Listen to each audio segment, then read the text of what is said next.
Bangladesh trade and tariff commission সম্প্রতি বাণিজ্য মন্ত্রণালয়ে পাঠানো এক প্রতিবেদনে বলেছে, অপরিশোধিত সয়াবিন ও পাম তেল আমদানিতে বর্তমানে 10% মূল্য সংযোজন কর অব্যাহতি রয়েছে। এটি ভোক্তাদের স্বার্থে 2023 সালের 30 জুন পর্যন্ত অব্যাহত রাখার সুপারিশ করেছে সংস্থাটি। বিস্তারিত টেক্সট রিপোর্টে। ভোক্তার ক্রয় ক্ষমতা বিবেচনা করে ভোজ্য তেলের মূল্য সরবরাহ স্থিতিশীলতা ধরে রাখতে শুধু আমদানিতে নয়, সেই সঙ্গে উৎপাদন ব্যবসায়ী পর্যায়ে ভ্যাট অব্যাহতি দরকার বলে মনে করে ট্যারিফ কমিশন। 10% ভ্যাট অব্যাহতির গুরুত্ব তুলে ধরে ইতিমধ্যে জাতীয় রাজস্ব বোর্ডে চিঠি পাঠানো হয়েছে। 30 আগস্ট বাণিজ্যমন্ত্রী টিপু মুন্সির সভাপতিত্বে অনুষ্ঠিত এক বৈঠকে 9টি পণ্যের দাম বেঁধে দেওয়ার সিদ্ধান্ত হয়। তার পরিপ্রেক্ষিতে ট্যারিফ কমিশন এই প্রতিবেদন তৈরি করে।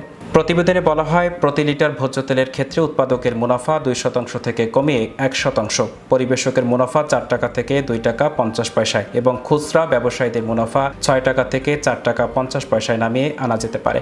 এছাড়া চিনির ক্ষেত্রে প্রতি কেজিতে উৎপাদকের মুনাফা 2% থেকে 1%, পরিবেশকের 2 টাকার বদলে 1 টাকা এবং খুচরা ব্যবসায়ীদের ক্ষেত্রে 3 টাকা থেকে 2 টাকায় কমিয়ে আনা যেতে পারে। কোম্পানিগুলোর তথ্য মতে অপরিশোধিত সয়াবিন পরিশোধন করতে গেলে প্রক্রিয়াজাতকরণ ক্ষতি হয় 4.25%, আর চিনির ক্ষেত্রে হার 6.5%। প্রতিবেদনে সয়াবিনের ক্ষতি 3% ও চিনির ক্ষতি 4% ধরার সুপারিশ করা হয়েছে। বাণিজ্য মন্ত্রণালয়ের কর্মকর্তারা বলছেন, এখন অত্যাধুনিক যন্ত্রপাতি দিয়ে কারখানাগুলো চলে। এ বছরের মে মাস থেকে সরকারের বেঁধে দেওয়া ডলারের বিনিময় হার এবং খোলা বাজারে ডলারের বিনিময় হারে বড় ধরনের পার্থক্য দেখা যাচ্ছে।